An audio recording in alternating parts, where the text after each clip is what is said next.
எதிர்க்கட்சிகள் தற்போது இருக்க மத்திய அரசு மேலே, குறிப்பாக மோடி மேலே வைக்கிற குற்றச்சாட்டு அவர் சிறுபான்மையின் எதிரி அப்படின்றது தான். சரி, வரலாற்றை கொஞ்சம் சற்று திரும்பி பார்க்கலாம். 2015 சிவகங்கையில் ஓய்வு பெற்ற தலைமை ஆசிரியர் அந்தோனியோட மகன் ஃபாதர் யார் அலெக்சிஸ் பிரேம்குமார் 2014 ஆப்கானிஸ்தான் அகதிகளுக்கான பள்ளியில் ஃபாதர் யாராக இருந்தார்.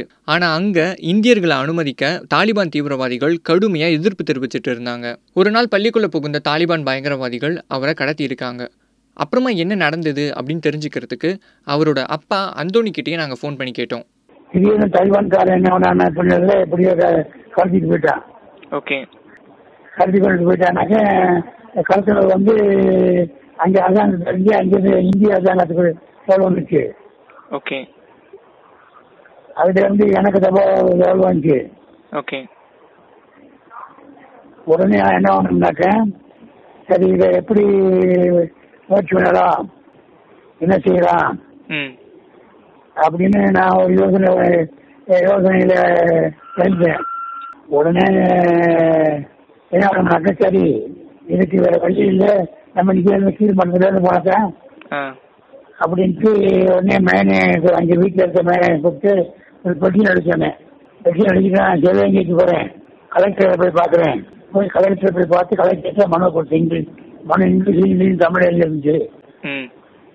மனு கொடுத்துட்டு வந்துட்டேன். சரி, அப்புறம் யோசிச்சு பார்த்தேன். கலெக்டர் இங்க பரவடி பண்ணிவிட்டு அப்படியே இருந்துருவாரு. இதுல யாருக்கு முசிப்பு எடுக்கிறதுக்கு வேற ஆள் கிடையாது. ஏடா பண்ணலாம் அப்படின்னு இருக்கும்போது எனக்கு ஒரு மனதில் தோன்றது சென்னைக்கு போயிடுவோம். சென்னையில போய் இவருடைய சபையில இருந்தாருல, சபைங்கிறது சபையில இருந்தாரு.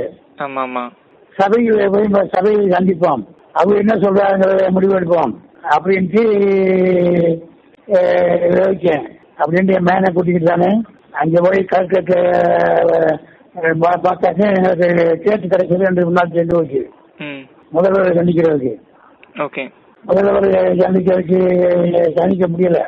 அவருடைய பிஏவை சந்திச்சு போச்சனால அவருடைய செக்ரட்டரி, முதல்வருடைய செக்ரட்டரி பிஏ பார்த்து சந்திச்சுப்பாங்க, மனு கொடுத்துருப்பாங்க. பிஏவை பார்த்து மனு கொடுத்தோம். அங்கே கொடுத்துட்டு அப்புறம் அவங்க சபையில இருந்த சரி இதோட இருந்தா ஒத்து வராது, நம்ம எதுக்கு இந்திய அரசாங்கத்துக்கு போய் கொஞ்சம் பார்த்து வந்துருவோம் அப்படின்னு சொன்னாரு. அதுக்கு எங்களுக்கு துணைக்கு முன்னப்படத்துல எங்கே போகிறது, அங்கே யாரு சந்திக்க கொள்வது, எனக்கு அங்கே போய் உனக்கு என்ன செஞ்சாரு அப்படின்னு எங்களுக்கு தாவகம் சொல்லும்போது அவர் ஒரு ஃபாதர் அனுப்புனார் சென்னை காலேஜ்ல இருந்து. அவர் பாதமா தான் போனா, அவர் தான் அங்கே போய் எல்லாம் பணம் பண்ணி அவருக்கு தான் சபையில இருந்து அதில் பிடிச்சது பண்ணி அப்படி முடிஞ்சு கடைசியா பாரத பிரதமரையும் வெளியுறவு அமைச்சரையும் பார்த்து கேட்கப்படுவோம்னாங்க. அப்புறம் டெல்லியில போய் எங்களுக்கு கேட்டு கொடுத்து டைம் கொடுத்தாங்க. டெல்லியிலேயே தங்கி இருந்து பார்த்தேன். சரி, அப்ப எங்களுக்கு 2 பேரையும் முதல்வரும் வெளியுறவு அமைச்சரும் எங்களுக்கு சொன்ன தகவல் இது இன்னொரு வெளிநாட்டினுடைய அரசாங்கத்தில் சேர்ந்தது. இது அரசாங்கத்துக்கு அரசாங்கம் மட்டும் முடியும். அதனால எங்களால முடிஞ்ச எந்த அளவுக்கு விடுவிச்சு கொண்டு வர முடியுமோ அந்த அளவுக்கு நாங்க முயற்சி பண்ணி விடுவிச்சு கொண்டு வந்துடலாம் அப்படின்னு எங்களுக்கு ஆறுதல் சொல்லி எங்களை அனுப்பி வச்சுட்டாங்க. சரி, அதுக்கப்புறம் கிட்டத்தட்ட 8 மாசம் 20 நாள் முடிஞ்சிருச்சு. அப்புறம் திடீர் வரக்கூடிய கருணா வந்தது எங்களுக்கு தவறு வந்துருச்சு. அதுக்கப்புறம் போயிட்டா ஏர்போர்ட் போய் கூட்டிட்டு வந்து மறுபடியும் டெல்லியிலேயே பாரத பிரதமரையும் சுகுமாரையும் போய் பார்த்து நன்றி சொல்லிட்டு எங்க பிள்ளையை மீட்டுக்கிட்டு வந்தோம்யா. 8 மாதம் மத்திய அரசோட விடாமுயற்சிக்கு பின்னாடி இந்திய தூதரக அதிகாரிகளிடம் அலெக்சிஸ் பிரேம்குமார் ஒப்படைக்கப்பட்டார். அலெக்சிஸ் பிரேம்குமாரோட தந்தை அந்தோனி, சகோதரர் ஜோசப் டெல்லியில சுஷ்மா சுவராஜன் நேரில் சந்திச்சு தங்களோட நன்றிகளை தெரிவிச்சாங்க. பிரதமர் மோடியும் இவங்களை நேரடியாக தொடர்பு கொண்டு பேசியிருக்காரு. ஒரு இந்தியரை மீட்க எங்கள் கடமையை நாங்கள் செஞ்சோம், உங்கள் மகன் செஞ்ச சேவை புண்ணியம் தான் அவரை மீட்டு இருக்கு அப்படின்னு மோடி தெரிவித்ததா அந்தோணி நமக்கு சொன்னார்.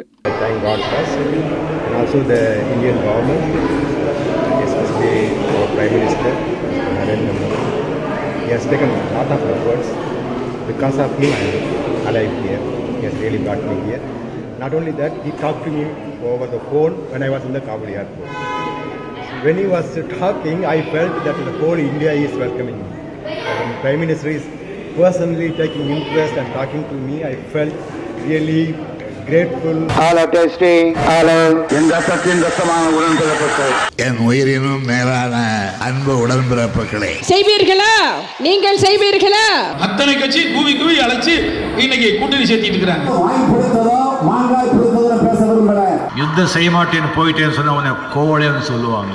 आप में से किसी ने कहा था कि Rafale CEO has said People of Tamil Nadu are remarkable. தேர்தல் திருவிழா 2019 6 பக்க எக்ஸ்க்ளூசிவ் தேர்தல் செய்திகள். தினமலர் நாளிதழில் தினமும் சில செய்திகள், சில படங்கள், சில தகவல்கள். தினமலர் நாளிதழில் மட்டுமே. தினமலர், உண்மையின் உரைக்கல்.